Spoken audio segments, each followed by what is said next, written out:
আজকে women's day, এখানে অনেক মুসলিমসরাও আছেন, তাদের সকলকে আমি হ্যাপি উইমেন্স ডে জানাই।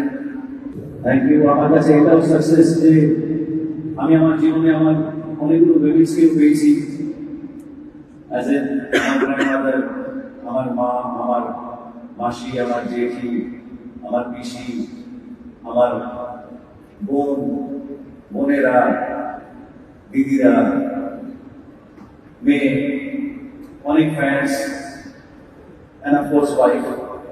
আর একটা জিনিস আপনি মানুন না না মানুন,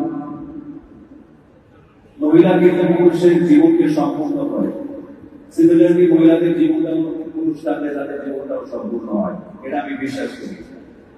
আজকে এই স্পেশাল দিনে আমি আরেকবার আমার জীবনে যারা যারা যে যে মহিলারা করেছিলেন তাদের সকলকে আমি আমার যে সেবা করতে পেরেছি, তাদের পাশে থাকতে পেরেছি, তাদের আশীর্বাদ পেয়েছি, তাদের স্নেহ ভালোবাসার জায়গা করতে পেরেছি এবং দিতে পেরেছি, তার জন্য আমি কৃতজ্ঞ জানাই উপরওয়ালাকে। এবং thank you once again to all the women out there for being around us, আমাদেরকে এই শক্তিটা দেওয়ার জন্য এবং আমাদেরকে সম্পূর্ণ করার জন্য। Once again thank you all the women, and I gratitude to all the women.